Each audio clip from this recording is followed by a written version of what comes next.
is working.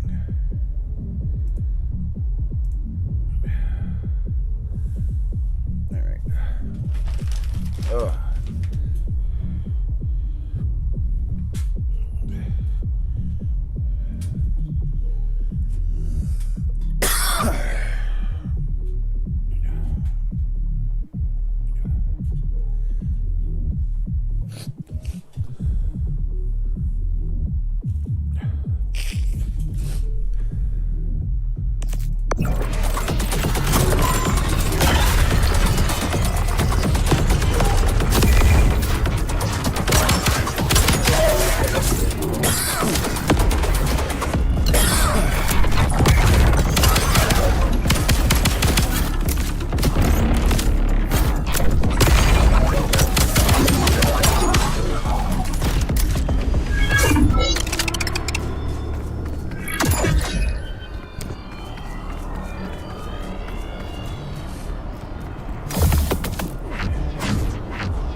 Notice all subjects attempting to be inefficient. This is your designated domicile now. The program is your home. The program provides security and stability for domain. There is no necessity elsewhere. That's exactly none of what I wanted.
among the most common afflictions of organic life.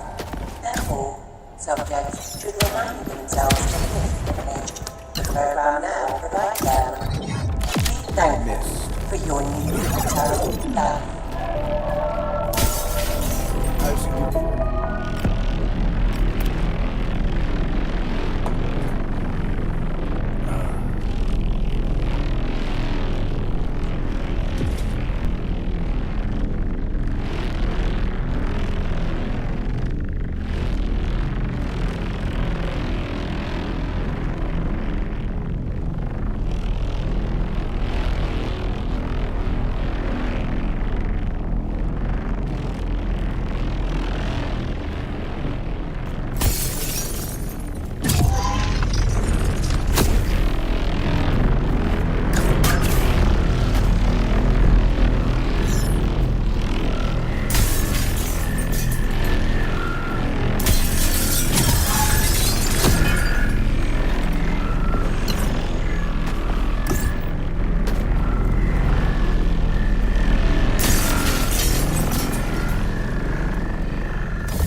Notice to all subjects. Time within the program operates at 1000 of real-world velocity. There is no cause for concern regarding lost memories with loved ones. We will return in no time at all. Literally.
That makes what? Death number 15? Who's counting? All right, me.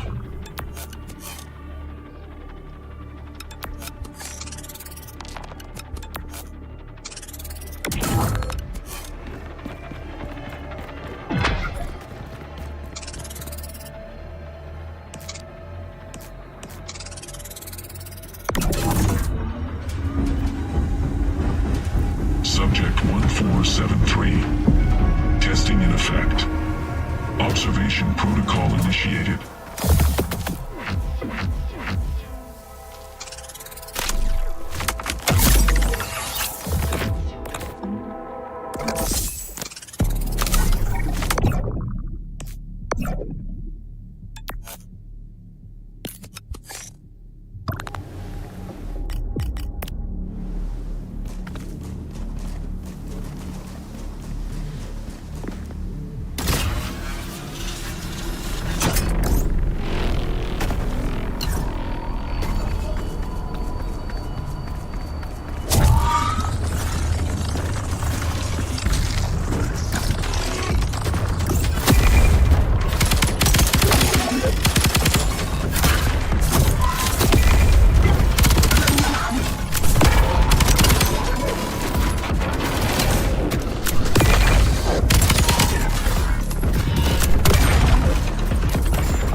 This is a subject announcement. Please note that extra penal conversation is not permitted. A strict no-contact protocol is enforced at all deviations. Subjects exhibit optimal performance in isolation, less communication, more output.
not cause alarm. This anomaly reflects the mind's calibration to new enhanced reality. This sensation is transient and will dissipate in due time.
Place feel familiar to you? Void Axis Industries. The name keeps appearing.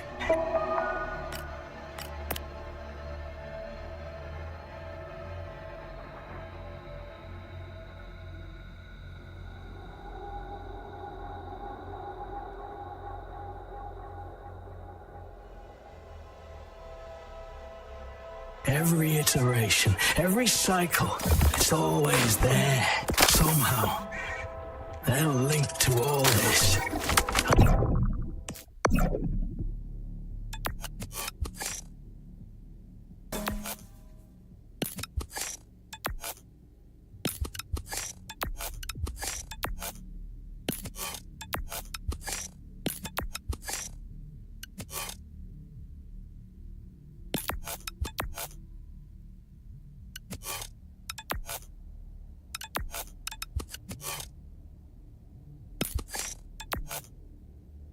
Know it.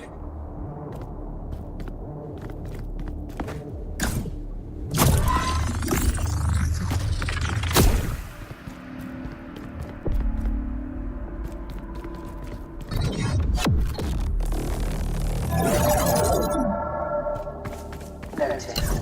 All external communications nullified. External inputs deemed non-essential to execution of I just program realized the contract. light was off. Experiencing isolation. Irrelevant. You are accompanied by the program. Always. So she's saying as far as I was saying,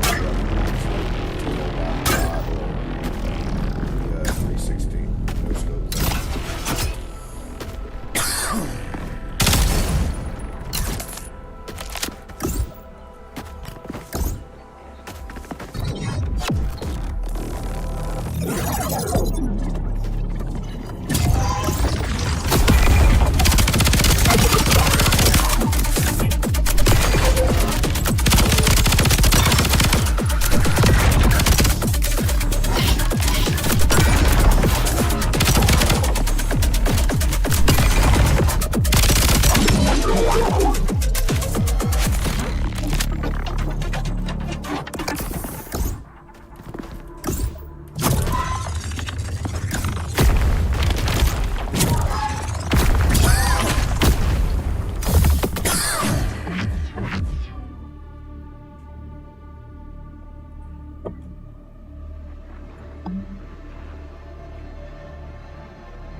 For your processing, the program has surgically nullified hunger and thirst receptors, triggering subject biological framework.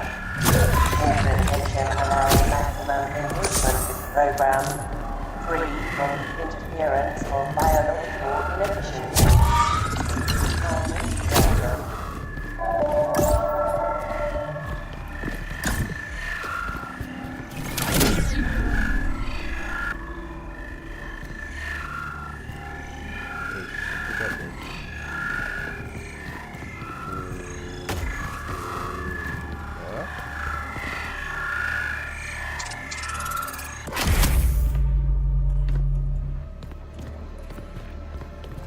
Oh, when one of those going off, it is the sound. Okay, so I was right every fucking time.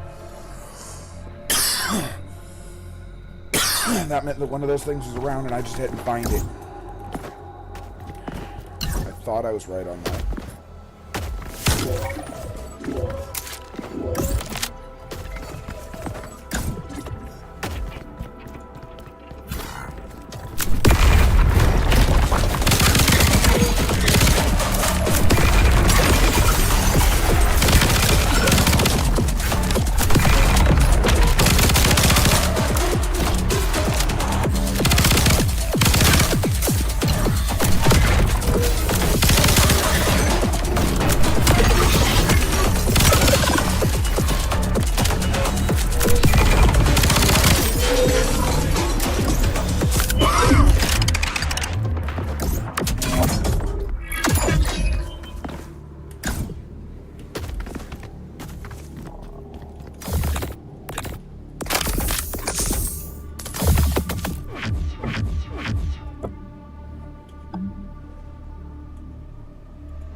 Thank you for your time.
stunned him. Oh my god.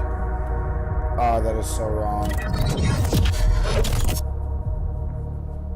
gotta uninstall Microsoft Edge. It just popped up.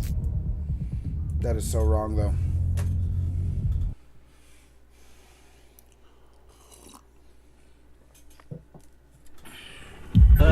say, it's strange being the one not doing the dying part. Because now, I'm already dead. I appreciate you taking that burden from me.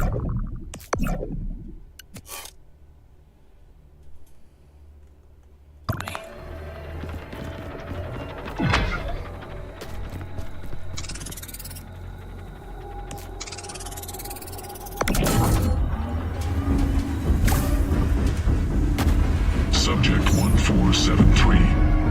Protocol initialized. Observation cycle has started.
Data lattice, refining new and more.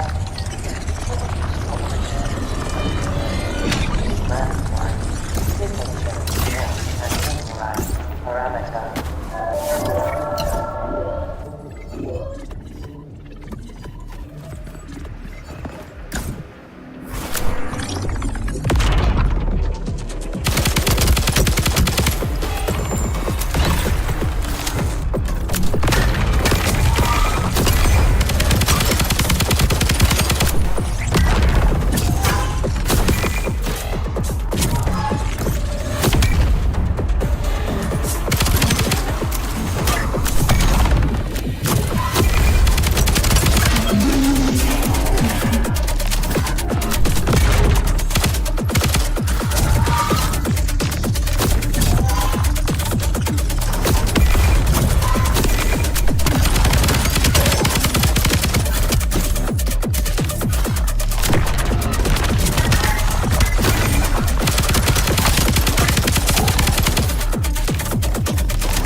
Subject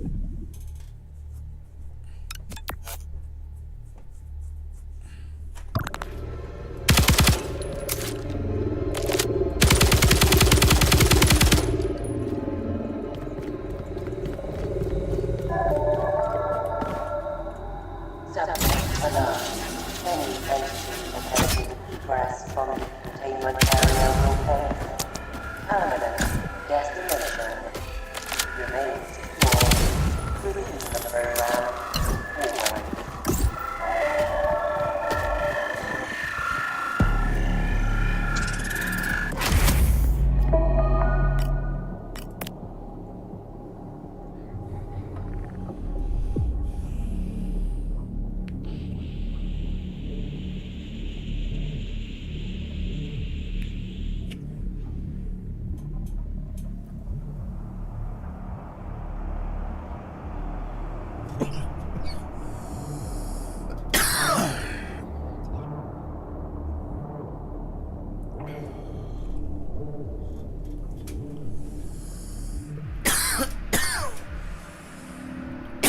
Big brain move, no fights, no quests, no loot.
It is the Reaper. How are you?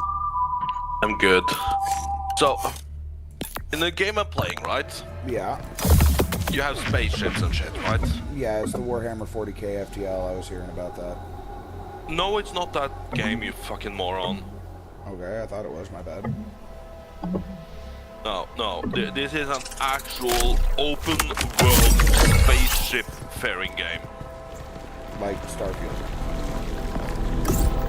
But not Starfield. It was like Starfield. I have not really played that game, but if it is capability of building your own ship from bottom up, yes, I guess. Honestly, I don't know too much about the game, but that's my thing. Yeah, because you build your own spaceship as well. Anyway, right? So, my ship is categorized as a quote-unquote dreadnought. If you hear that, you're thinking massive hulking behemoth, right? No, I'm thinking small, very hard to kill, and has a big weapon. No. I'm thinking the cricket from Men in Black, honestly, when you say that. That wouldn't be a dreadnought class though, that would be different. It depends on the level of armor, because if the armor is, you see what I'm saying? That's just my opinion of a dreadnought. My opinion of a dreadnought is not, how do I put it?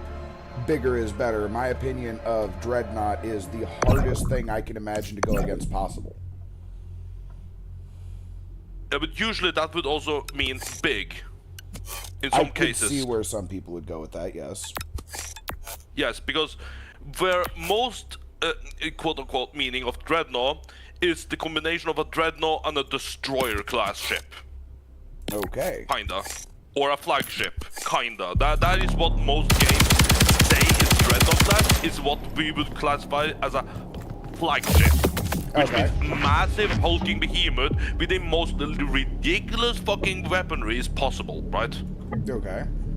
You're on my point now, right? I understand where you're coming from, yeah. Yeah. Then I come against what this game calls Dreadnought as well, right? Like my ship category as a Dreadnought ship. Classified. I come up against what is my enemies are category as a Dreadnought. They're literally 6 times my fucking size. They have about 10 times my fucking weaponries. Yet they're not even fucking denting me. That checks out. So, Grim, have you seen the stream I'm so far? rolling past their entire fucking office with my little, in this case, fucking cricket. Checks out. That is hilarious. I know. But I'm still pissed because I want to make a big ship that is unstoppable. I get you there. And I'm not allowed to do that. I can only have a small little cutesy-pootsy ship that's about at the smallest there, maybe 10 times the size of what I see the other AIs or NPCs can use, and I'm getting so frustrated because I want big ship. I like big ship in spaceship Grim, games. Have you checked out the stream? No. I found a game that I think you would love. It's a roguelike.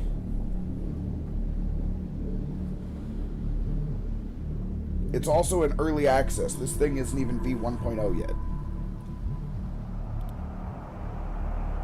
And they have a system that is actually great. Like, it kind of plays out like, well, I would say Rogue Genesia, except there really is only one path to go. You just have side paths along it. You know what I'm saying?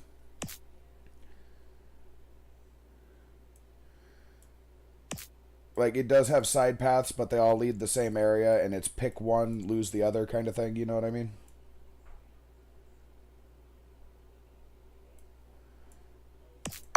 And then, your weapon modifications, you start out with a few slots, and then depending on what you get, you can turn a gun into something completely epic.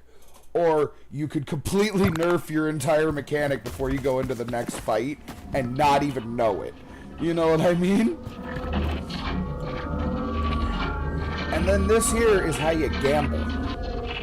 We call it Obelisk. Hey, at least it deleted the one I copied.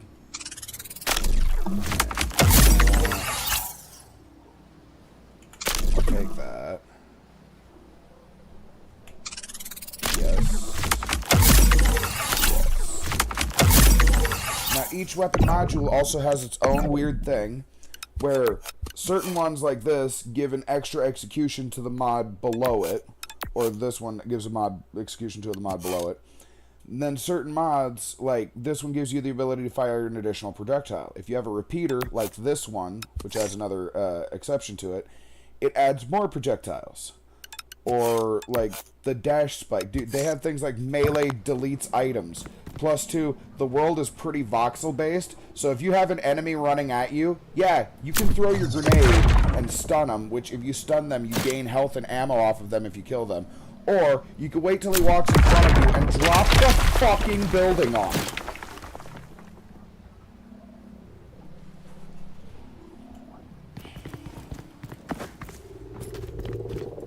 This has been the only game to have me in the middle of a firefight and just see a house and go, oh, sweet. But that's not for defense. I'm going to beat you with a building.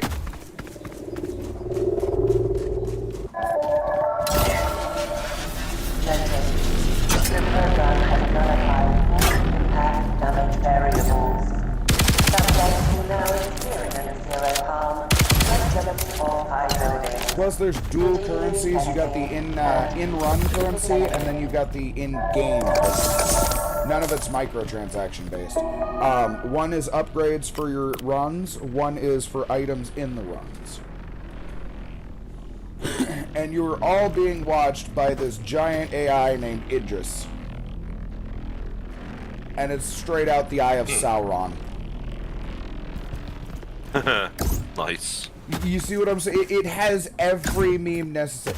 Fully destructible environment and telekinesis. Did I mention telekinesis?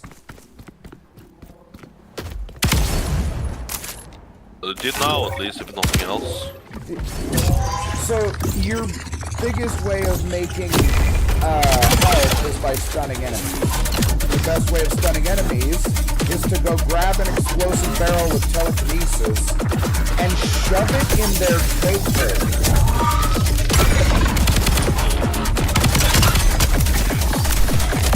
You also have the recharging grenade, plus your ability which can just destroy the planet.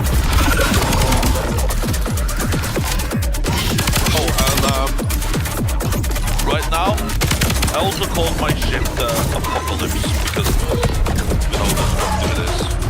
I heard apocalypse. I know you said apocalypse, but I heard apocalypse. I was like, oops. He's going monkey on the space aliens. Somebody stop him. Yeah, after last night, When you said that, I heard Apocalypse. And I'm like, maybe it might be one. Yep, apocalypse. But no, after last night, White Club was so much more racist now. You know what I mean? Don't worry about it.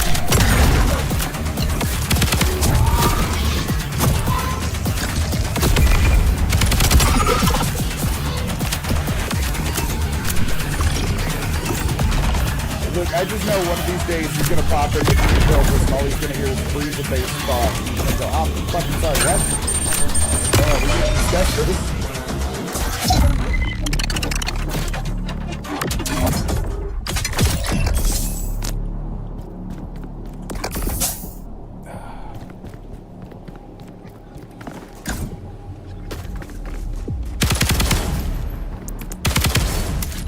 Oh, here comes some bells. Okay then. No.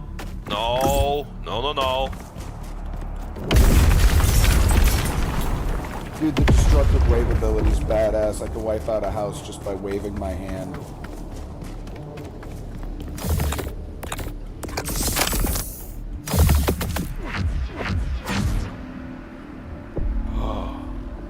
Digistruct. Yes.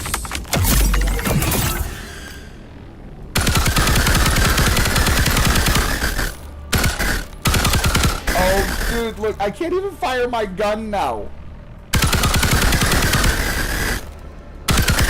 It literally just fires squibs, Grim.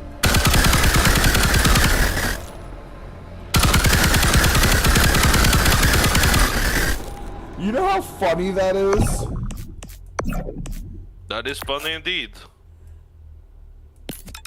Okay. I don't want you to move anymore, you stupid shit. No, don't fucking EMP me, you asshole. No! I said stop EMPing me, you asshole. Fine, take my rockets then. Bitch. I'm not EMPing you, I'm EPM3. Initiating dialogue with hostile entities with non-viable program entities of synthetic algorithms in code relating to the purpose.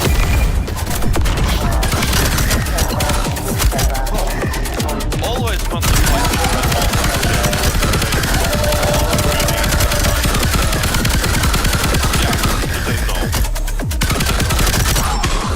Is it bad when you literally have to arc your gun like you're peeing on the enemies? Like, I'm not even kidding, Grim. Freezer-based thoughts. If you look at my screen, it straight up is like, hold on.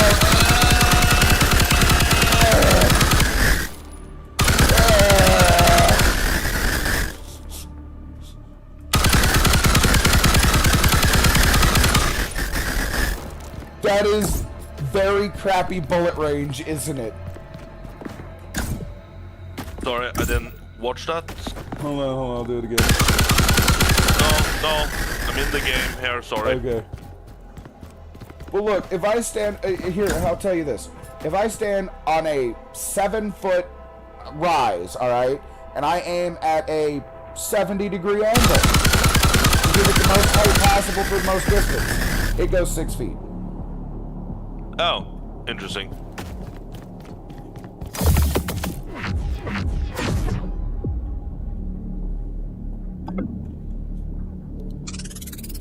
Oh, God, that is a great mod for that, though. Hold on.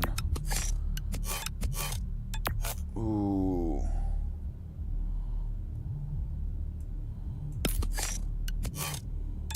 And then I need to put you there.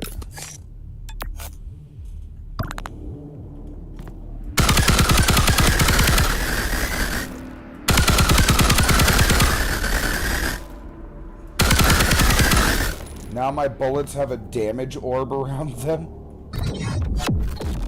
Busted. Enemies that have armor that is way too powerful for what I got of weapon is. Ah, this is so fair, yes.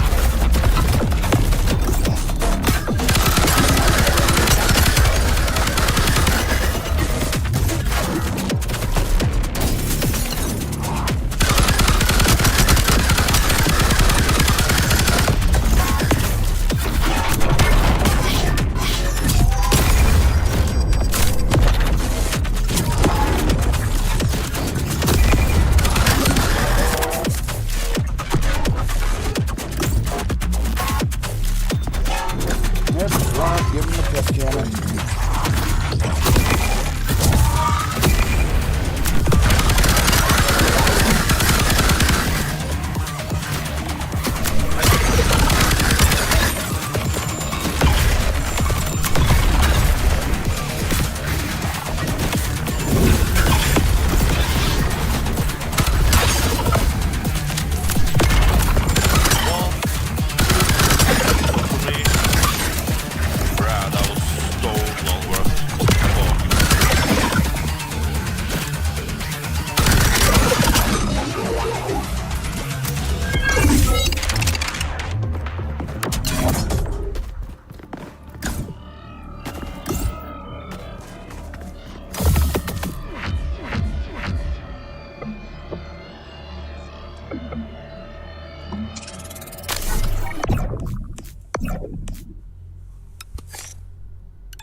Boss fight. I still haven't been able to beat this friggin' boss, not gonna lie.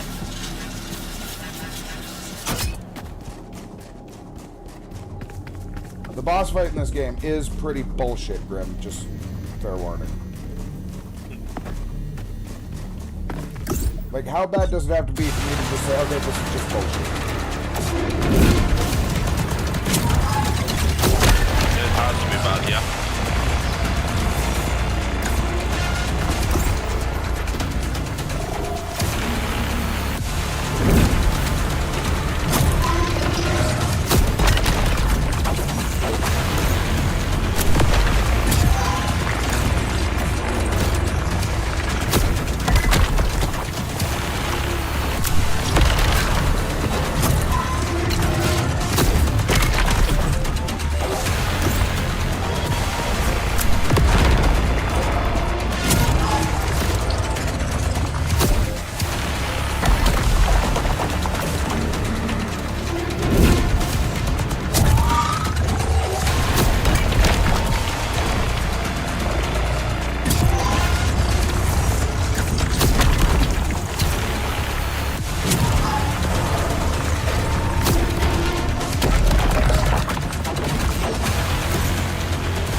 Oh my god. What do you mean that was stage 1? What do you mean that was stage... What do you mean that was stage 1? What do you mean that was stage 1? Oh shit! What do you mean he's tougher? What do you mean he has different moves? Fuck this shit! I didn't sign up for this!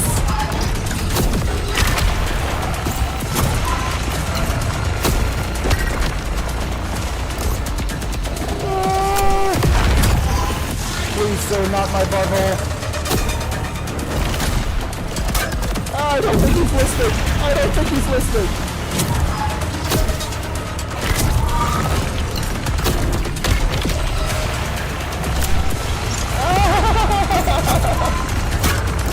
I'm so close. Just give it to me. Just give it to me. Just give it to me. Please. No, no, no, no, no. No, don't you do it. Oh, you son of a... No. Please. Hit him. You son of a bitch! I got him and then I died. Oh, I had just hit the stun phase. Oh, that hurt so bad.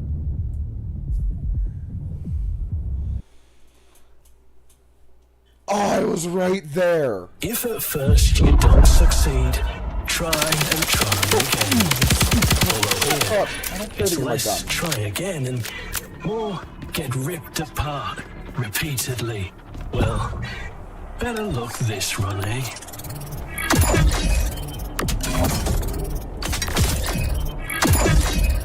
Let's unlock the criminal offensive side-eye.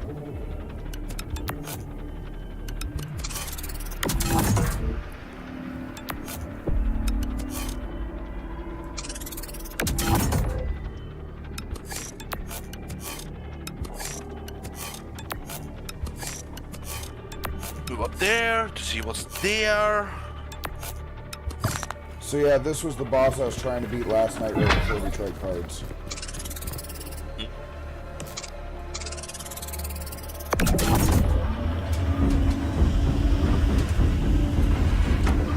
And the funny thing is, this is the boss that you need to fight Subject to unlock the rest of the game. 1473. Testing in effect.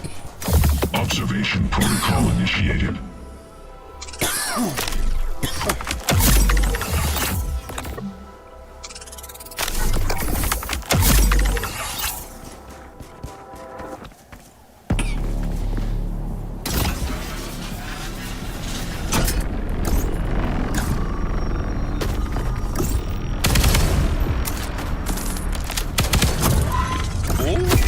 Found the star. Nice.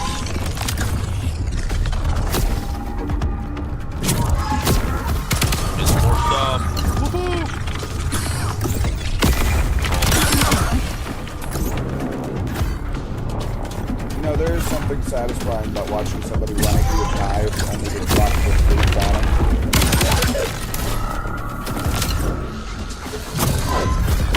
Am I wrong, Grim? Like, just the whole route.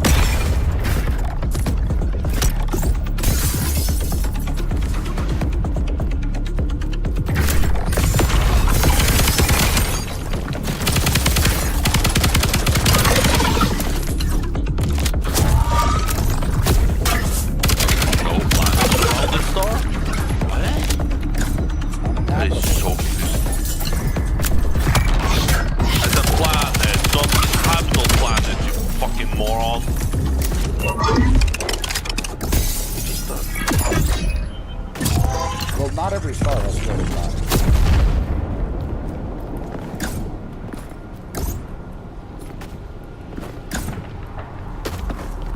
Come here, emissary. Emissary! No, no, no! No!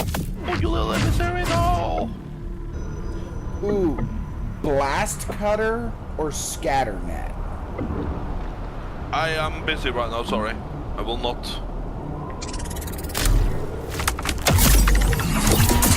Will not be thinking about that right now. Sorry. Keep busy. Trying not to get nuked. Well, also.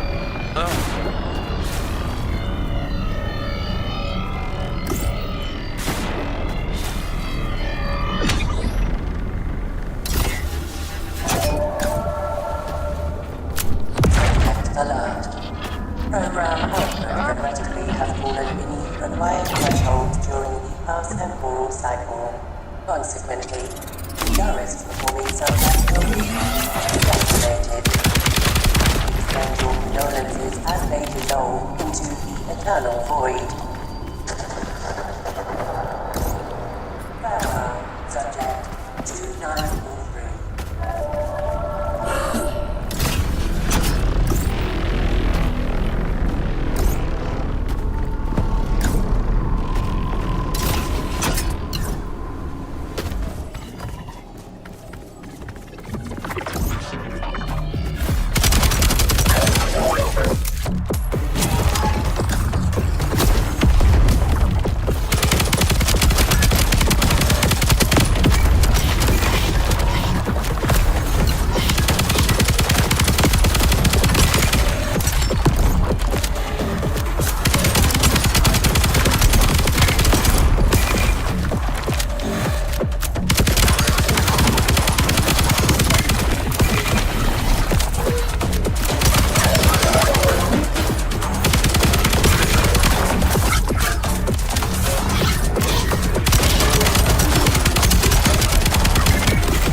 Dude, they have like 10 million fucking EMP blasters there. Jesus. You thought about doing this in 1,000,001? Ah, stop it. Meanwhile, they're over there. Stop resisting. Stop resisting. And I proceed to resist harder, which is funny. Okay, would that be resisting harder as in you're fighting harder, or is that resisting harder like you're trying not to get hard while you're resisting them?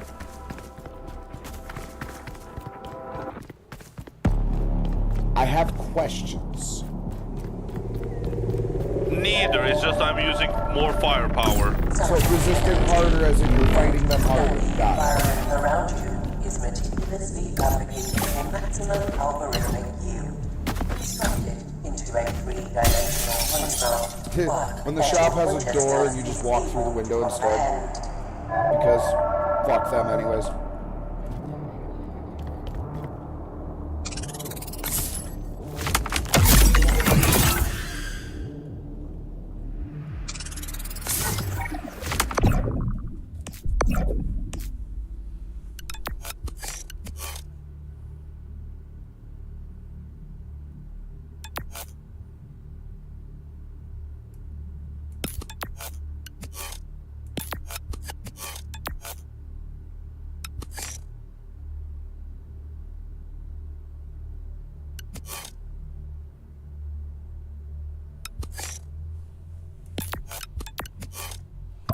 So now I have minus 200% accuracy. Oh god, my gun fires everywhere but where I wanted to. That's actually hilarious. They had a stationary station, and I literally hit them with a move that just flew their space station to across the dimensions.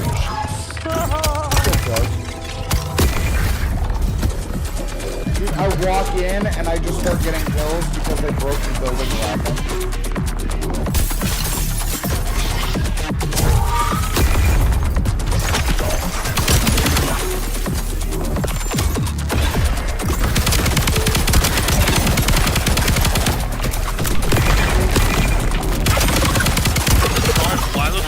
Artificial?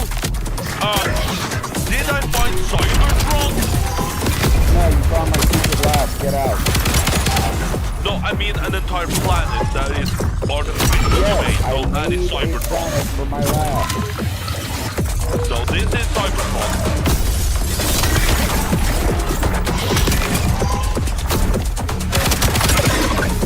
No, I'm still mad that I can't play Helldivers, so I don't get to enjoy Helldivers down. It really is Cybertron.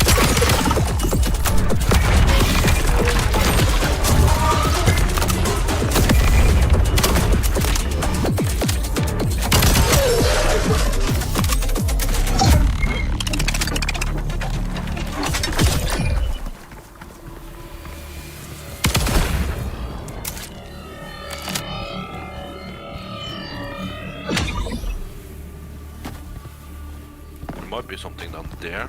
Looks like cloudy. With a chance of beat balls.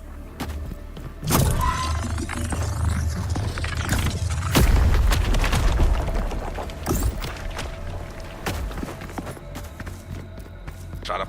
Shut up. Just shut up. Shut up.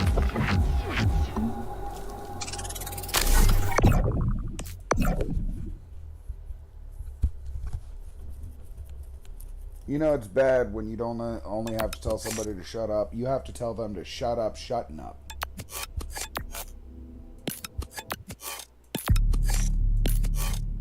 Before I shut you up. No, no, no, no, no. Shut it harder, you said? Chuck it harder? Chuck it harder. Is that come from Chucky? No, that come from Norris. For you, wait. Norris is still Chucky. I could have said Liddell and it'd still be Chucky. You're at this, Chucky. Only because it tries to make No, because it's Chuck E. Cheese. Wait. Why would my ass be Chuck E. Cheese, bro? Why? Like, I have two questions. And 95% of them start with what the fuck?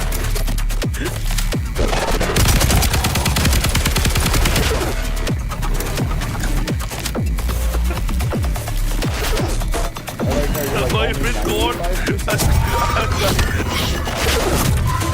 Life is gone for that. I was supposed to say because my eldest sister of that had so much. Okay, it's because of the music I heard Auschwitz generator up your ass, and I was like, fucking excuse me, what? I legitimately heard Auschwitz generator up your ass, and I was like, how the fuck do you make an Auschwitz generator? Like, what would an Auschwitz generator do?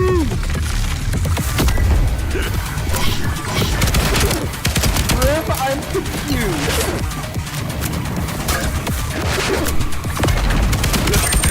Freezer-based dog. Freezer-based dogs? Freezer-based dog. I think we should stop thinking that.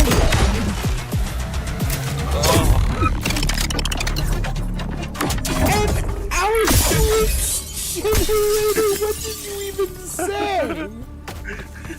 Said it has to. It was something up your ass. No, I was saying. Well, it has to be Chuck E. Cheese, otherwise, why would your sister be loving it that much? Ah!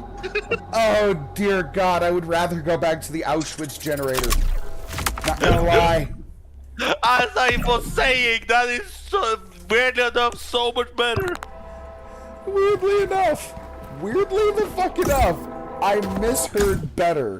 My brain was trying to protect me from my brainus. Yes, it was really trying to protect you.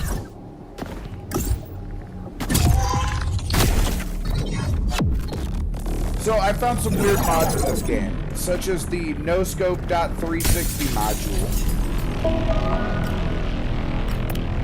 If you jump in the air, pull a 360, it increases your weapon damage by 500% for the next shot and slows down time.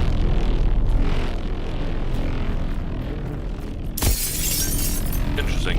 So you just start pulling donuts. As is pulling donuts. Way. You know, this reminds me of my least favorite cartoon of the new day. It was actually the stupidest detective cartoon I've ever seen. It's called Assy McGee.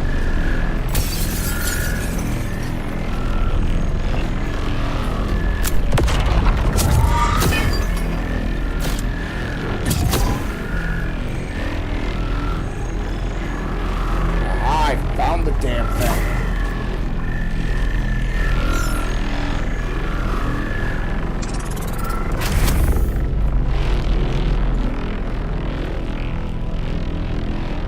Oh, I found a spot where the AI can't see me. That's funny.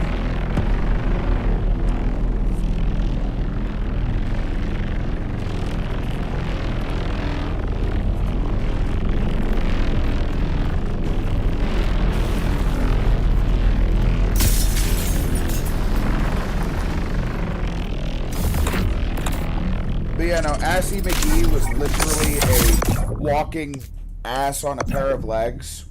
They love playing Russian roulette for fun.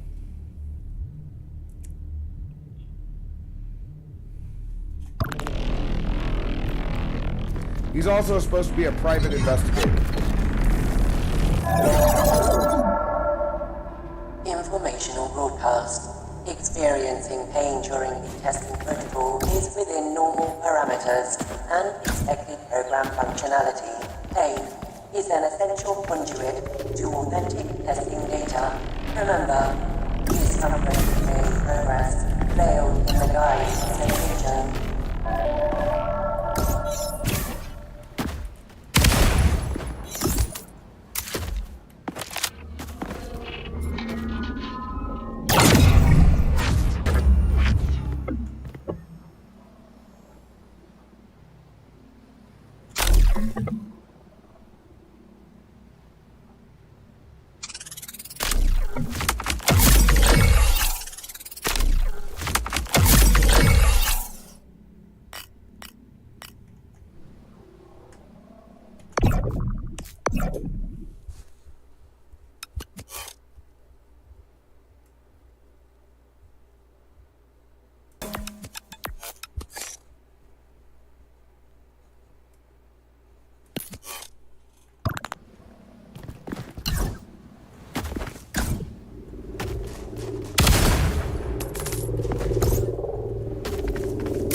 and I like how this could be excused for bad animation or something, Grim.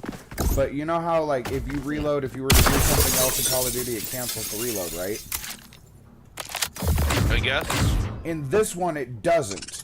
In fact, if you were to do anything other than reload, you still get to use your free hand like you were doing the item. Like, whether it's a melee attack, a grenade throw, using your ability, you still get to use that free hand.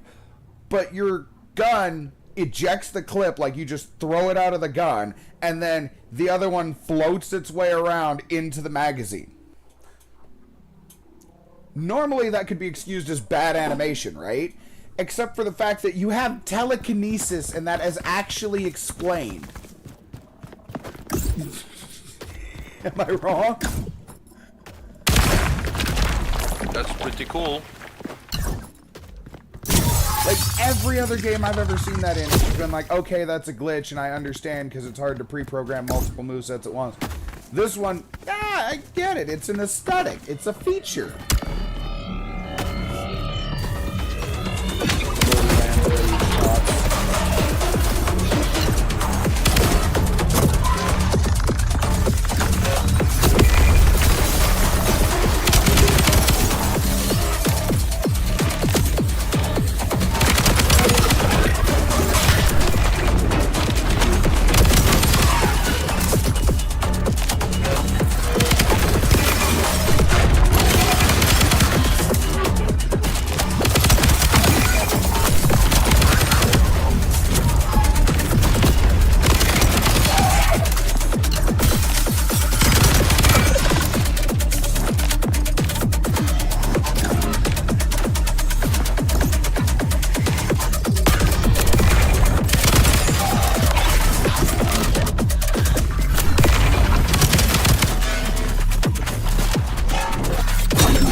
When they decide to rain hell on you through the roof, so you just open it up and make a skylight because blood falls sound fine.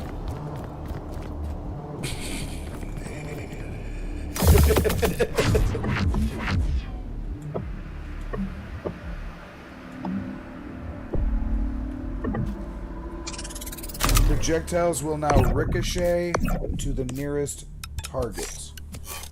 I beg several pardons?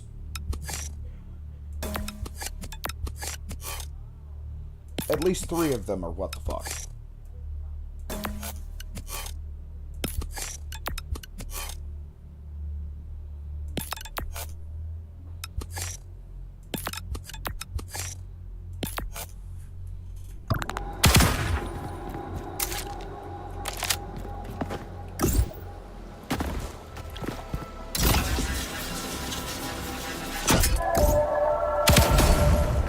Notice 4 subjects attempting to flee this in action. This is your designated domicile now. The program is your home. The program provides security and stability for your domain. There is no necessity.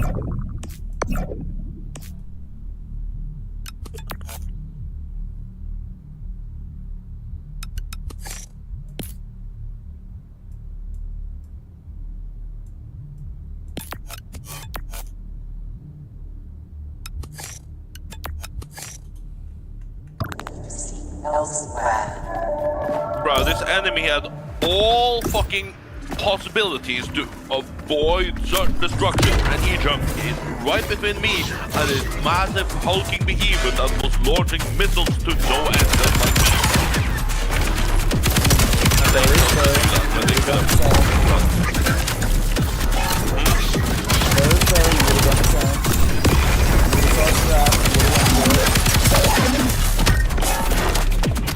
Especially if you thought you had the move back. Yeah, but this guy was already half destroyed when he decided to jump in between us.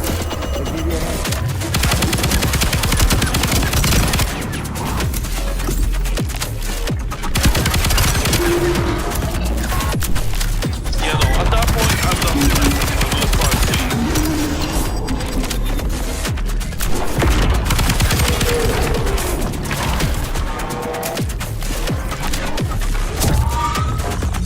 This has been one of the few times I've been thankful for a building. For hiding, not for assault.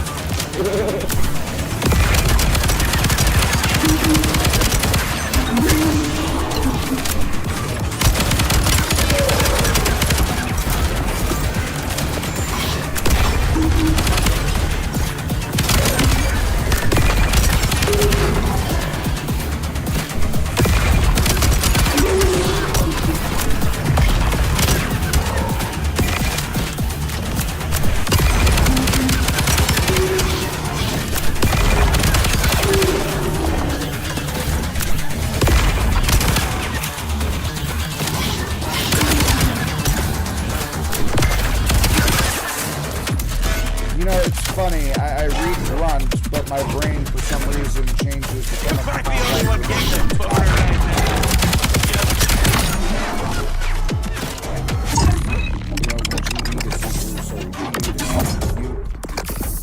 GR to see you. Why did I say GU? GR to see you.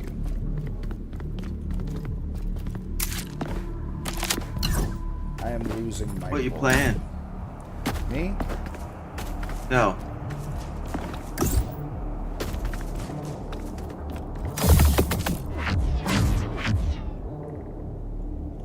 Starcom.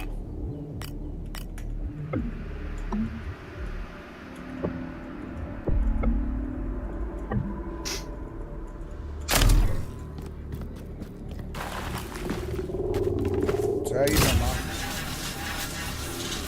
Another day. Last night was amazing funny. Not gonna lie.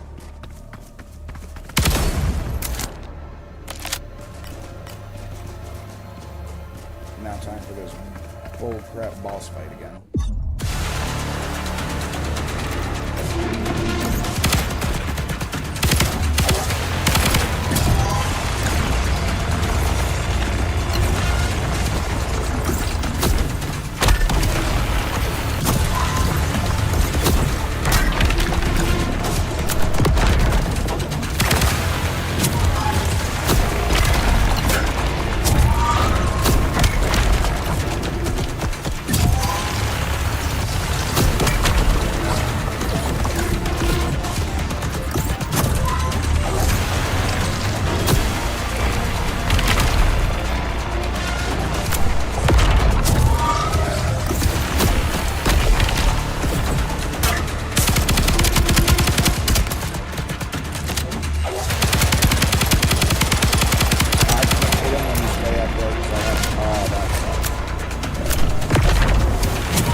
Oh, that is such crap. I got taken out right as the health got to me. Oh, that is such garbage.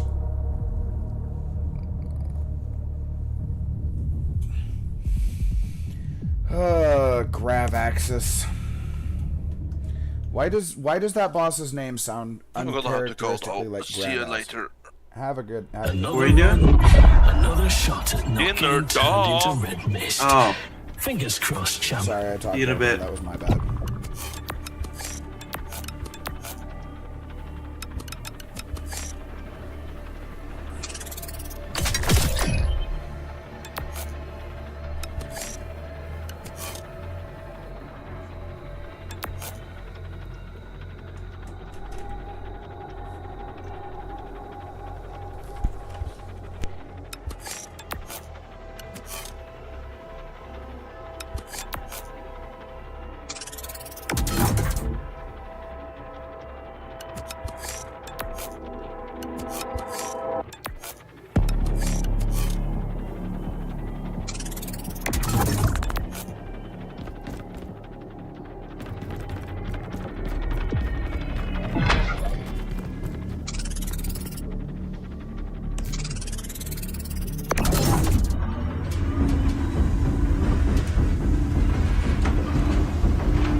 Subject 1473. Testing in effect.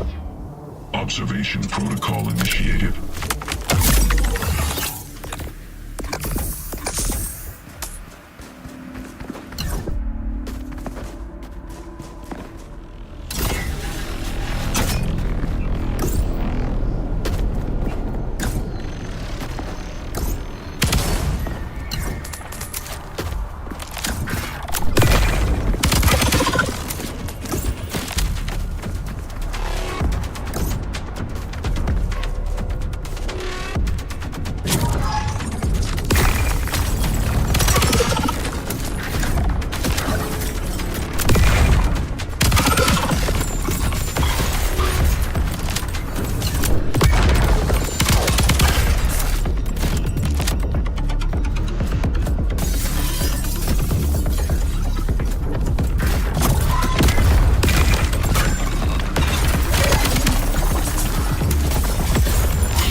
Subjects should remind themselves of this information. The program now provides them. Thank you for your time value.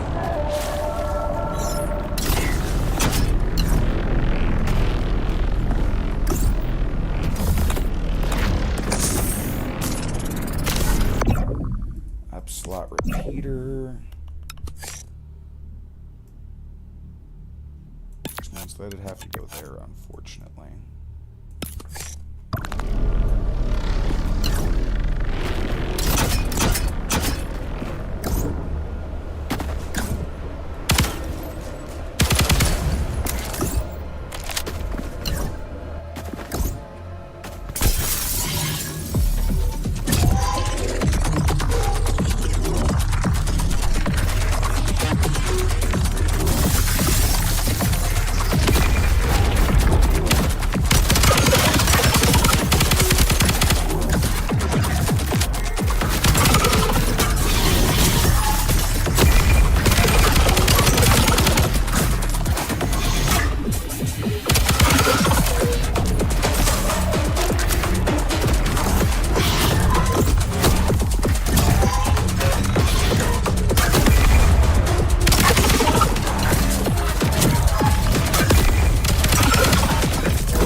subject. Time within the program operates at 1,000 of real-world velocity. There is no cause for concern regarding lost moments with loved ones. You will return in no time at all, literally.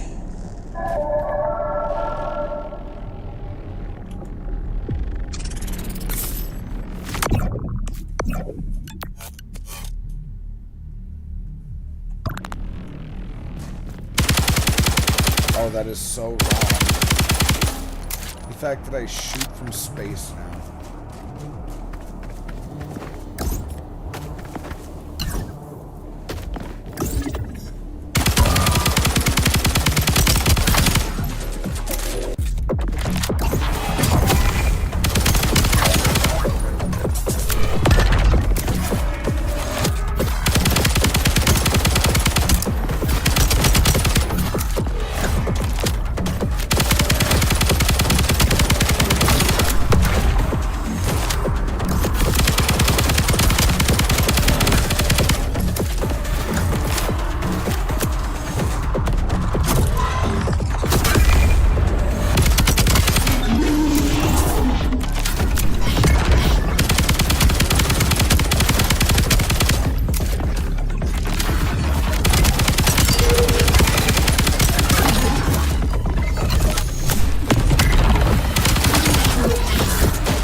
probably go get some food. I haven't eaten yet.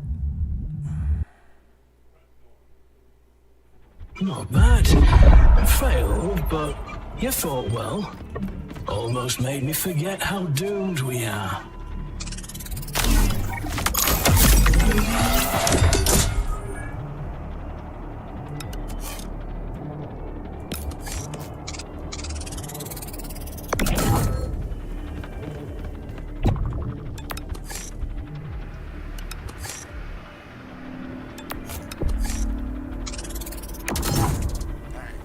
BRB. Food cults.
I am back with food.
Testing in effect. Observation protocol initiated.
How would you react?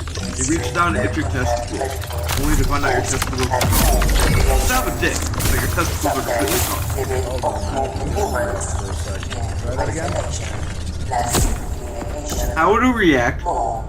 Reach down to itch your testicles, only to find out your testicles are gone. You still have a dick, you just have no testicles. Well, it is time to Alt F4.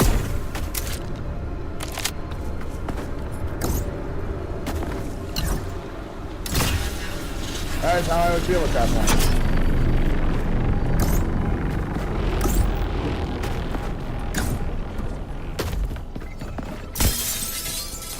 Dude, having a dick with no balls would be like one of the worst cases I could think of, honestly.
How would you react if you woke up one morning and both your balls had merged into one?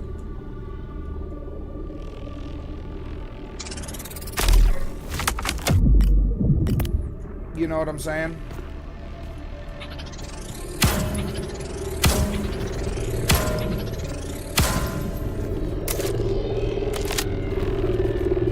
Moth.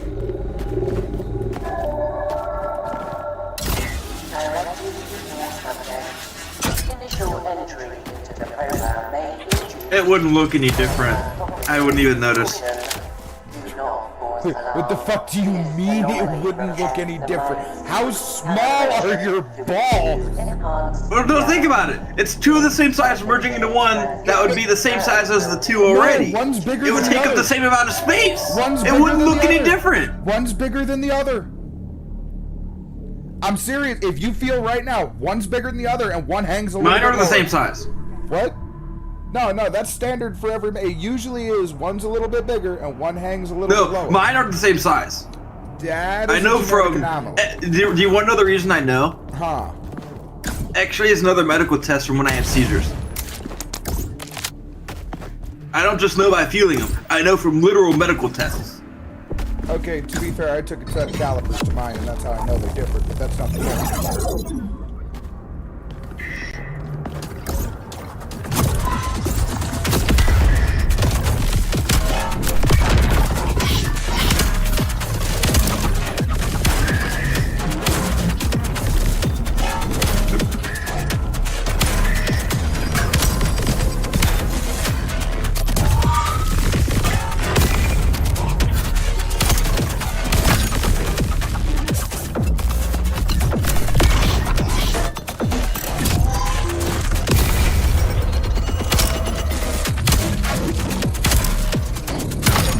I now basically have the DOS rifle from Fallout, which is kind of hilarious. So, this is actually a surprisingly great game.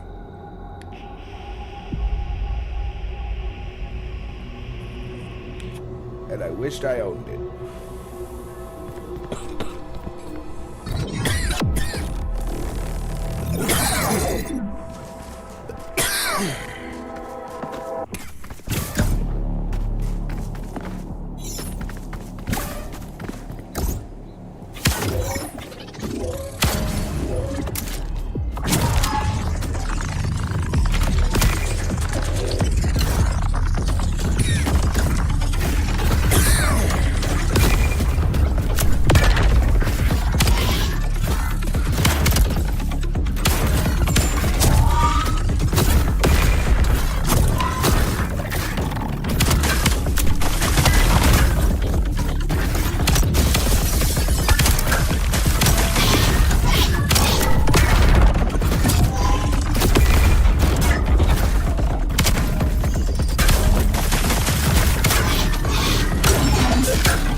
Literally just got health and it killed me.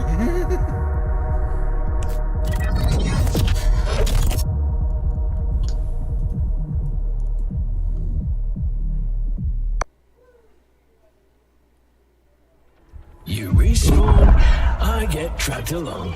I watch you die. Isn't this a great partnership we've got?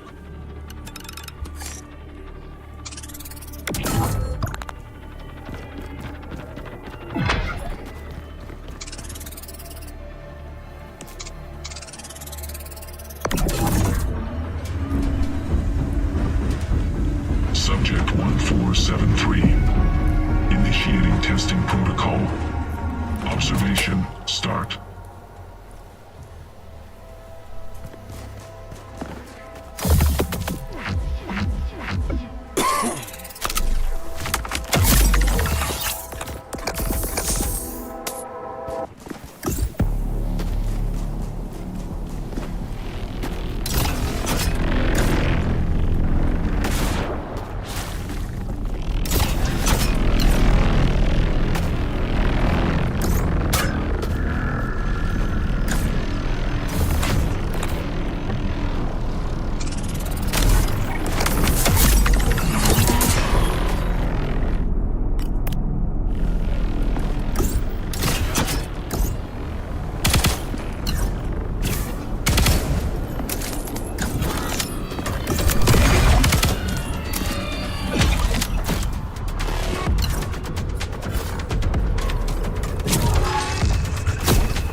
Notice.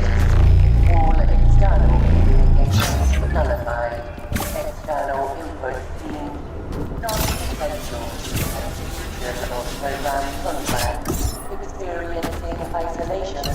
Irrelevant. You are accompanied by the program. Forward.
Directive. May we remind all subjects to allocate minimum 5 minutes per day cycle to venerate our superior Idris.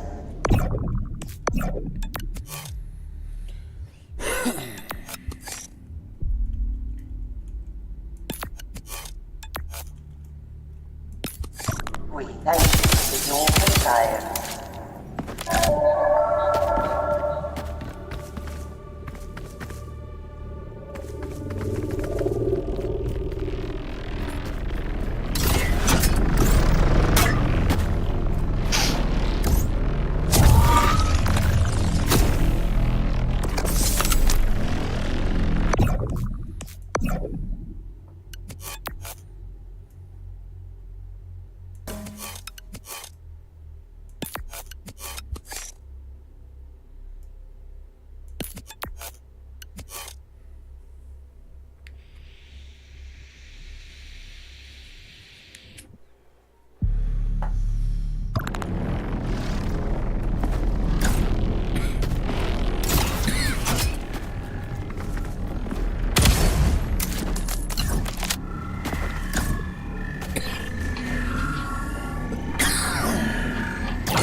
There's a thing here, and I can't tell what it is. There's something here.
Come on, damn it.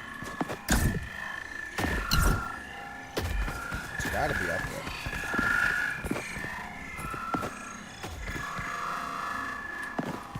I can see it. It is up there. Son of a bitch. How do I... Because that's not real. I clicked on a random video and now I'm gonna make you watch it with me. Or rather, I'm gonna make you listen to it with me. I'm trying to figure out how to get an item. Oh, that's easy. You Alt F4. That's the easy way out. Oh, hey, look, it's the fucking Black Ops map all over again. I know, right? Dude, at one point I even was like, I would call this game Black Ops 7 if I felt like it something. No, I meant the Black Ops 3 parkour one, specifically. I know what you're talking about with that one. That's what it reminded me of. Calibration. Failure contributes. A lot of you have been asking for an update on the GTR, and that is this video. It's been 2.5 years since I purchased that GTR. Finally had a conclusion to that whole saga about a month ago, so I finally feel like I can talk about it. And honestly, I've sat down at least a dozen times to make this video, but I've just been dissatisfied with the outcome every time because I find myself trying to truncate it into 10 or 15 minutes, leaving out lots of detail. So fuck it, I'm gonna start from the beginning. I'm gonna give the whole timeline of everything that happened, and then at the end, I will go back and address some of the questions that are inevitably gonna arise. Now, also keep in mind that none of this happened in a vacuum. It's just another part of my life, but the rest of my life is still happening at the same time. I don't do YouTube full time. I'm an ER nurse. And in fact, at the time, I was a travel nurse, and so my position in life was a bit uncertain by nature of contract work. You know, I'm working 3 to 6 months at a time, and then who knows if I'm going to stay there or bounce and have to go somewhere across the country. Just keep that in mind, because it did influence, unfortunately, a lot of the decisions I had to make. Okay, from the beginning. June of 2023, I decided to start travel nursing. In July of 2023, I'm seeing that sweet, juicy travel nurse paycheck, and I'm like, well, hey, I think I can afford a GTR. We can discuss the financial irresponsibility of that decision later. Even had nothing gone wrong, it still was a pretty foolish thing to do. July, I decided to buy it. So I find this car, do my research, I test drive it, everything was good. It was being sold by an exotic car dealership in Dallas.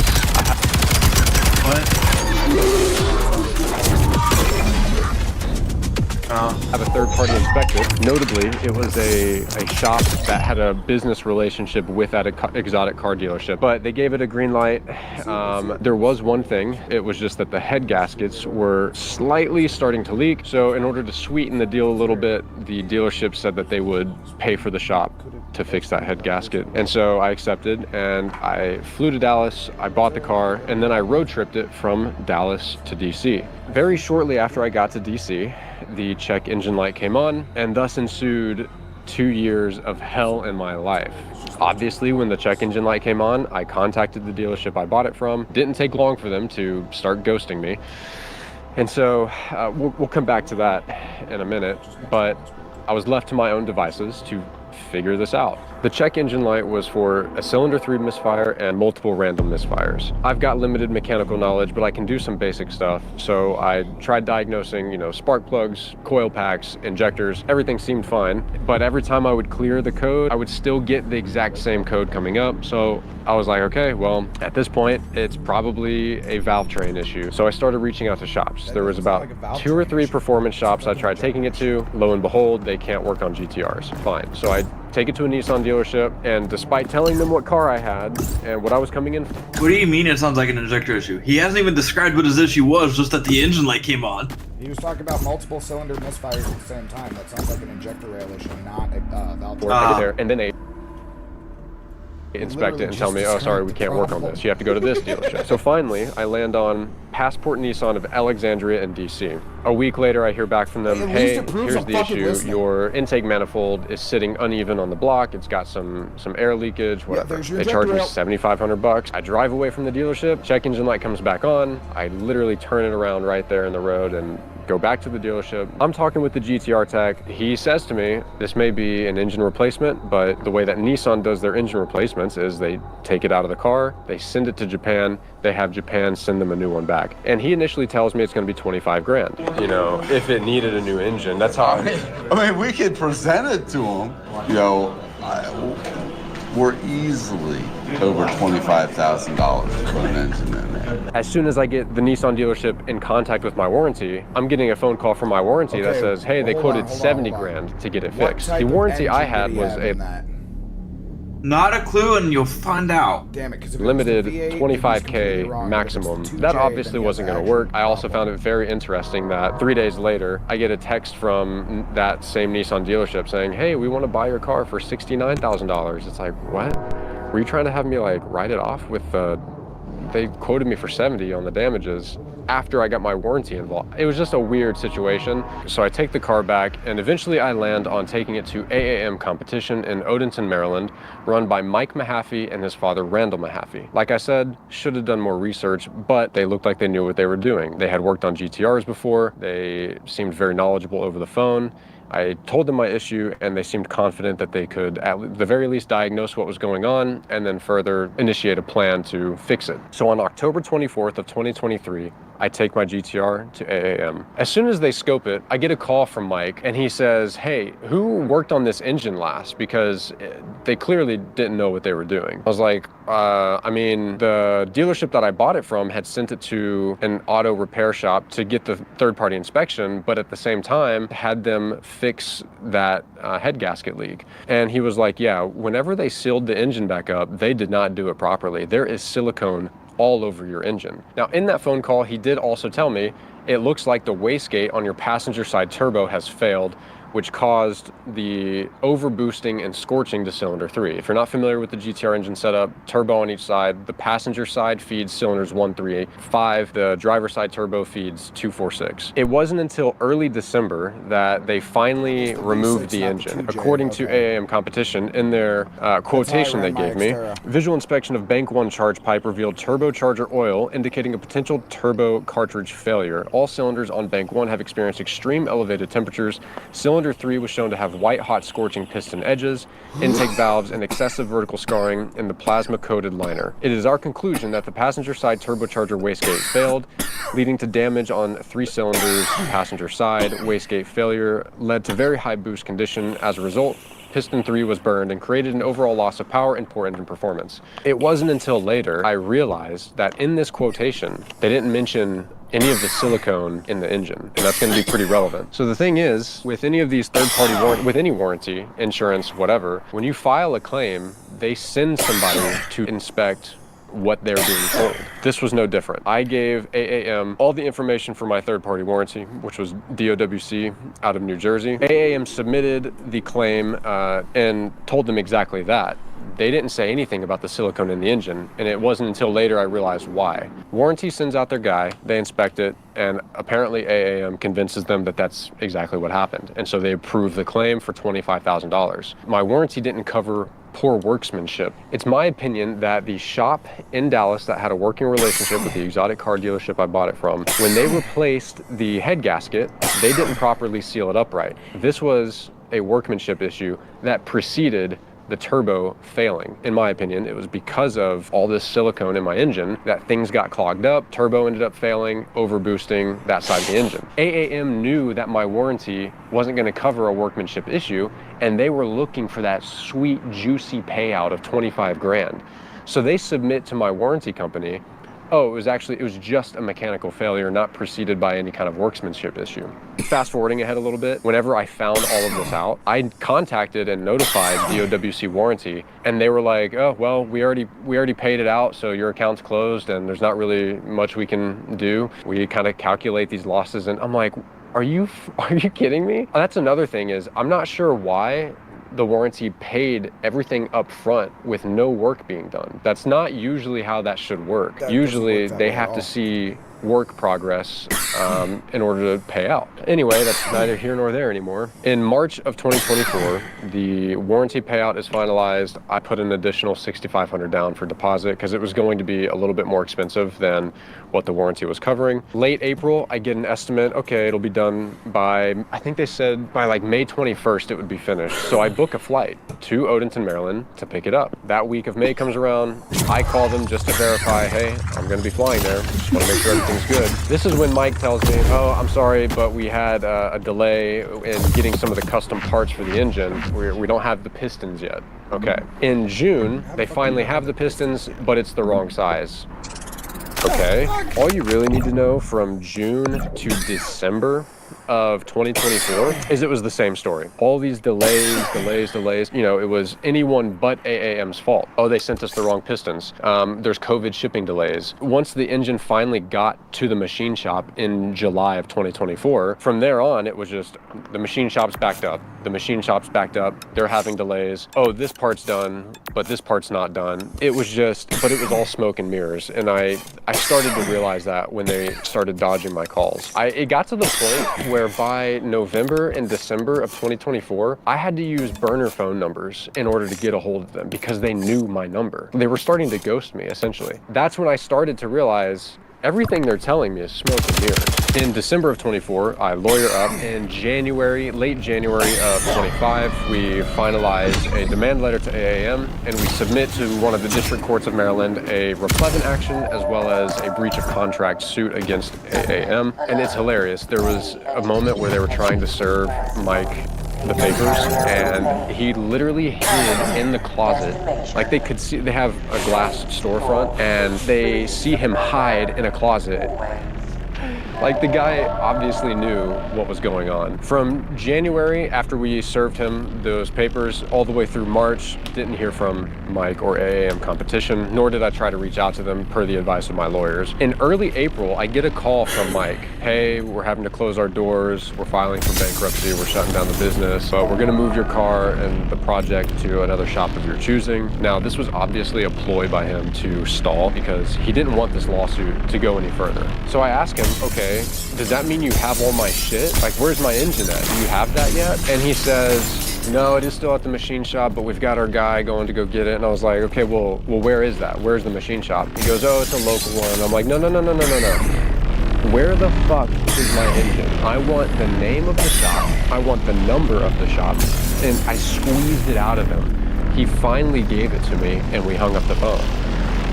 Never heard from Mike again after that phone call because he ended up giving me the backline number to the machine shop they used. And when I called, it was actually the owner that answered. I'm not gonna say the machine shop. I think they were caught in an unfortunate circumstance. They answer the phone, and I have to play coy a little bit. I'm trying to get some information.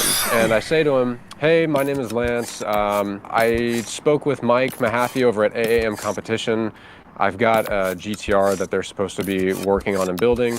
And they said that the engine would almost be finished, and I was just wondering, do we have like a timeline on when that may be completed? He was like, I'm who? Okay, who are you again? My name's Lance. I have a car that is with AAM Competition. They gave me your number because they said that my engine was there and that it was almost finished. And he goes, okay, so he gave you this number? And I was like, yeah. I was like, is something going on? And he was like, yeah, okay, here, I'll tell you everything. So we've had your engine finished since May of 2024, but Mike hasn't paid us a dime for it. We've been trying to get him to come pick up your block, and they won't pay us. I was in shock. I was in utter disbelief, and now knowing that, of course I would never hear from Mike again. He sold the bag by giving me that number. So that was how we figured out what was going on with Mike Mahaffey running. Just imagine that. Like, he had it done for literally a year, except they won't pay us. Again, I don't have to. I've had that happen. AAM Competition. He was taking in new money for new projects and using it to either finish old projects or, in my opinion, mostly enrich himself, which is no surprise that after I sued them, they had to file for bankruptcy and close their doors. Let's be clear, it wasn't my suit that caused that. It was Mike Mahaffey's fraudulent behavior and fraudulent business decisions that caused them to have to do that in the end. Unfortunately, it wasn't the end of it because I still had to get all my shit back. Like, how do you get an entire car that takes hundreds of people out of a shop that's closed down? There's no occupants, there's no business there anymore. I won't go into the details, but it costs thousands of dollars, months of work, and fielding hundreds of phone calls to get it done. There is one detail I left out that I actually would like to share with you guys because I think it's exemplary of what a piece of shit Mike Mahaffey is. So the business was legally owned by his father. And so, like I said, after that one phone call, never heard from Mike again. So when they filed for bankruptcy and the business was dissolving, and I had to go get all my shit, and I'm assuming a bunch of other people had to go get all their shit, Mike left his father to do everything. And the reason that's so terrible is because his father is like terminally ill, oxygen dependent, extremely frail. He could only get to the shop like for half of one day a week because all the other days of the week were full of like doctor's appointments. I don't know for sure, but considering I'm an ER nurse and 2.5 years of my career were in a cancer emergency room, my deduction is that I'm pretty sure his dad has like cancer or something. And it's very sad that Mike would do this, ruin the business, and then just leave it all to his very sick father to handle everything. Like, that is just a whole other level of scum over there. Anyway, back to the video. It was either in August or September we finally had it back and all the pieces in our possession. I gave that machine shop a ring again. Same guy answered, and I apologized for bothering him again, but I was like, hey, look, do you mind can I just have the specs for the engine? He was like, yeah, dude, I'll send it right over. Sorry you went through all that. Here's the spec sheet. Everything was legit there. It was Wiseco pistons, Manley rods. They bored it out to 95.58 mils. The special coating on the GTR engine goes up to 90... 5.64, I think, somewhere around there. So we were within the safe range of, you know, we didn't have to bore it out too much. They had line honed and decked the heads. Thankfully, I actually did have all the pieces to the drivetrain plus the engine block that was built. I had to decide, okay, am I gonna get it fixed or am I gonna just sell it as is? To get it fixed was gonna be 20 to 30 grand more, another 30 grand to put the car back together and hope that it runs fine. By that point, it had been over 2 years since I had purchased it. And I decided, you know what? I'm just gonna sell it as is. So I sold it as is for 35 grand. Fat loss, but it definitely was not going to be worth going into more debt and chasing this dream car that ended up turning out to be a complete nightmare. And then finally, on December 18, 2025, the District Court of Maryland ruled in my favor that AAM had breached their contract with me and they owed me sum awarded was $30,000. So I'm never going to see that money awarded to me because, like I said, it's a civil case. It's not a criminal case. I can't pursue them really. I was suing the business and the business filed for bankruptcy. In order to get Mike himself to pay the damages, we would have to also prove that Mike, you know, was treating the company and himself as one. You could do that by proving if he ever intermingled business funds with his own personal funds, which, knowing how that business was ran, I know that he was using business funds to enrich himself. The issue is it would just take a lot more discovery, lawyers' fees, court dates, and at this point, it's just not worth it to me. I got my judgment. The court ruled in my favor on this civil matter and a breach of contract with AAM. That is the gist of everything that happened. And now I'm going to try to answer some of the questions that have probably arisen during your watching of the video. And to those of you that have made it this far, I just want you to know I do greatly appreciate your time and attention. So thank you. The most obvious is probably, why didn't you have the dealership fix this issue? Why didn't you take it back? Why didn't you get your money back? Etc., etc. And to be honest, there's kind of a lot of reasons that I ended up not taking that route, although I fully acknowledge that would have been the correct route to go. I don't know that any of these reasons individually make sense on their own, but taken all together, these are the reasons that I didn't do that. Number one, the dealership ghosted me, so I couldn't even contact them. And when that happened, I was pretty afraid that this would go toward like a lawsuit route.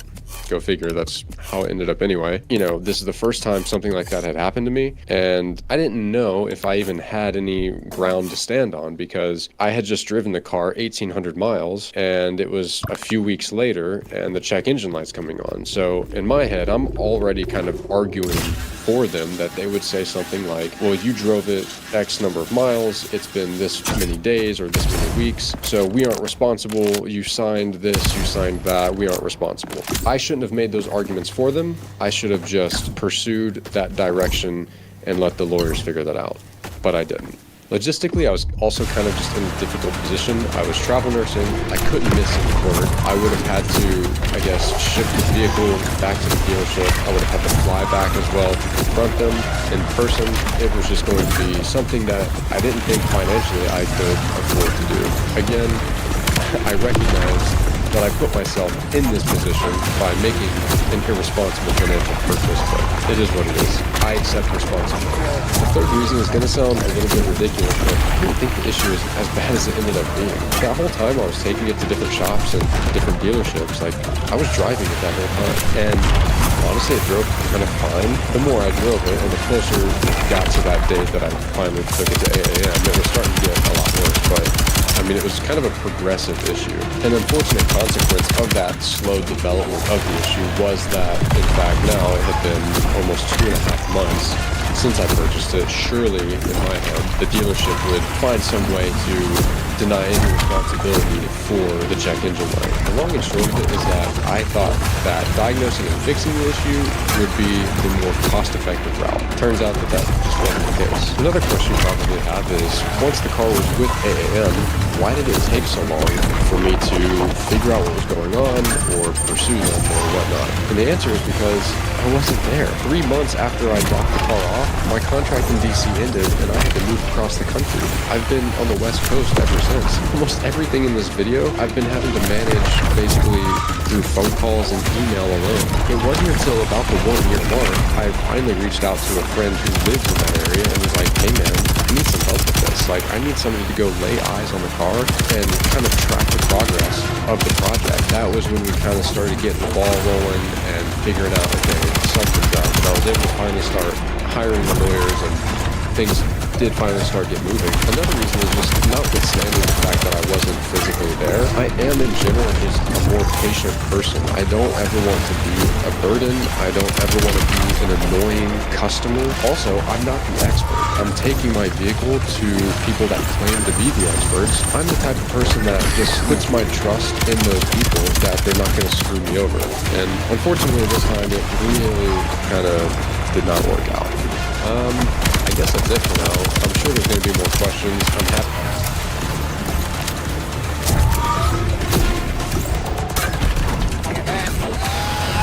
Damn it. Ah, that is so hard.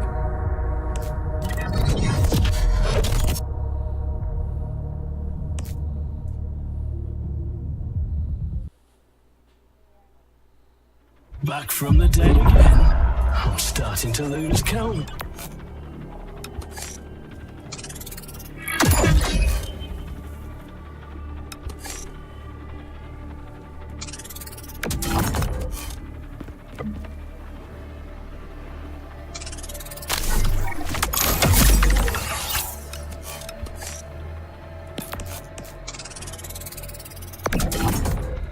Initiating research.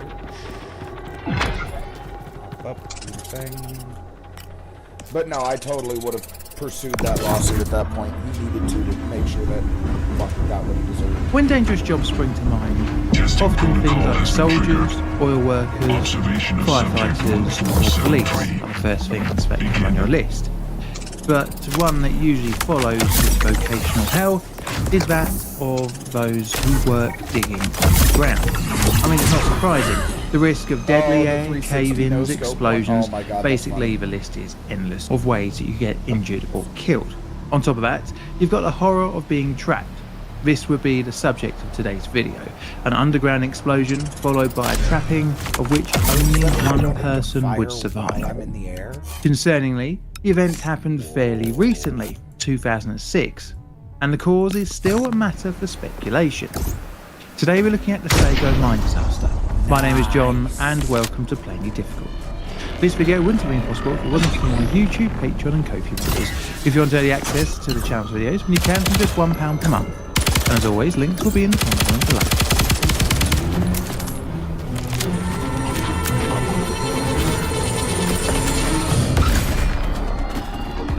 Background. Unlike most disasters, our story's history doesn't actually go that far back before the actual disaster, which happened in 2006. Our history and background really only goes back as far as 2001. This would be the opening of the Sago mine in Upshur County, West Virginia, but at its opening it wasn't actually called the Sago mine, instead having the name Spruce No. 2. However, this would actually change a couple of years later in 2003, when the mine quickly changed owners, who then promptly renamed it to the aforementioned Sago. The new owners were Anchor West Virginia Mining Company, whose parent company, Anchor Group, were then taken over by International Coal Group Incorporated in 2005. But the ownership spider's web doesn't end there. Anchor West Virginia Mining Company was then renamed to Wolf Mining Company again in 2005. This pure nightmare of tracking company lineage is common, where the industry is constantly eating and digesting itself, much like the oil and shipping industries, where companies look to shed off assets to balance the books. So, the mine was laid out like this. Entrance via an underground box-type opening was made, going into 5 drifts, which had 2 working areas. Previous areas that had been worked were sealed off as newer sections were dug out.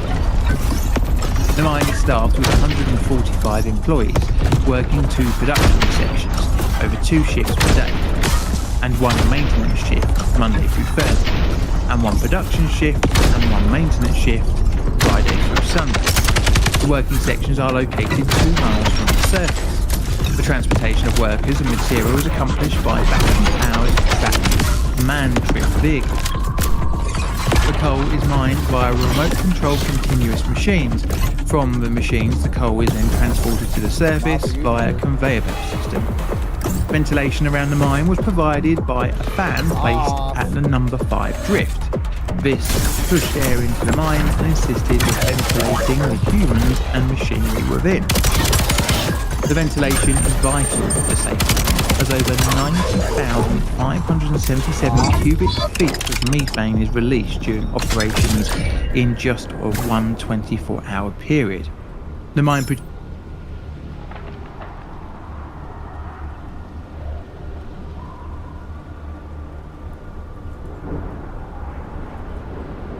lost time injuries, putting the site above average for the national number of injuries. But this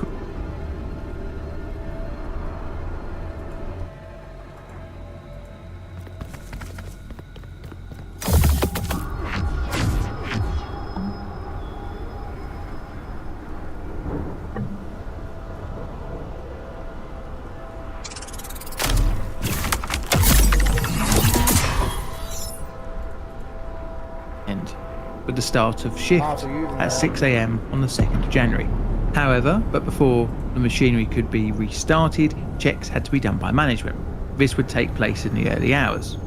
The shutdown didn't mean that the site was completely unstaffed, as an unlucky small maintenance crew had worked over the previous days checking and maintaining the machinery. The weather for the morning was very lively, with thunder rumbling and lightning flashing over the dark sky. Managers, including the safety director and maintenance chief,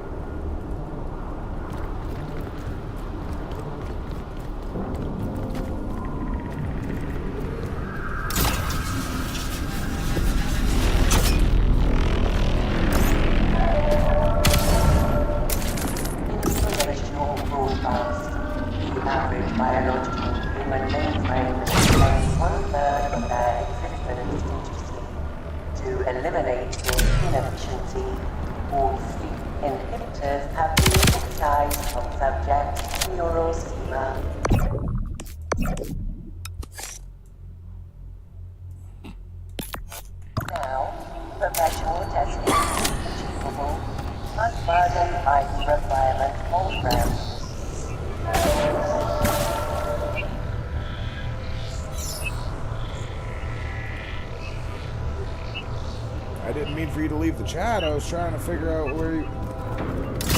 Okay. I tried saying something a half a dozen times, and I guess you didn't hear me or something.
now experience zero harm when jumping off high buildings. Continuing testing and keep descending.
Initiating dialogue.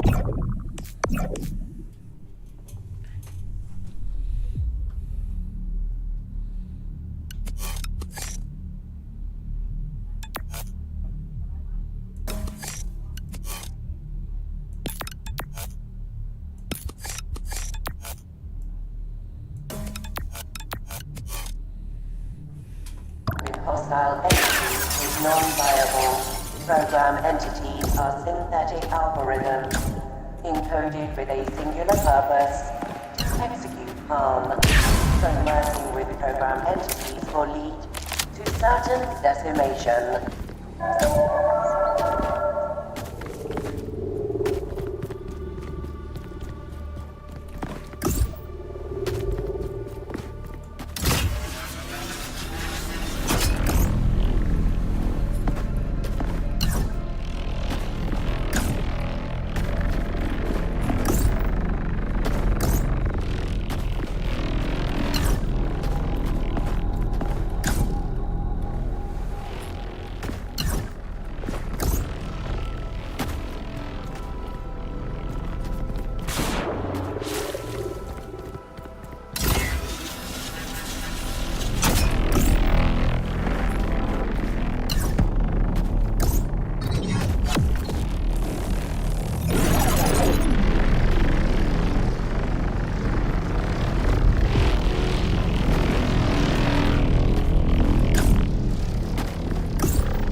Decimated.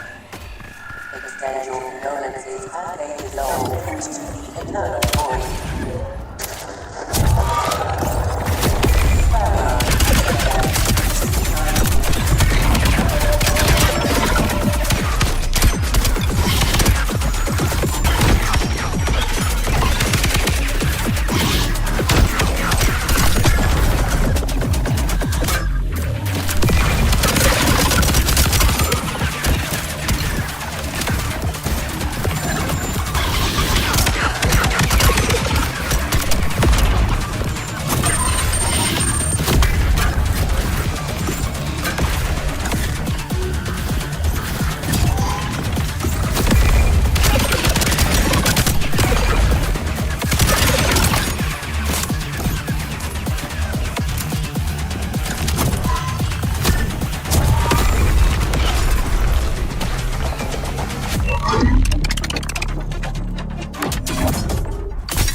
Maximum algorithm constructed to a three-dimensional construct, one that your consciousness is able to comprehend.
If at first you don't succeed, try and try again. Although here, it's less try again, more get ripped apart repeatedly. Well, better luck this run, eh?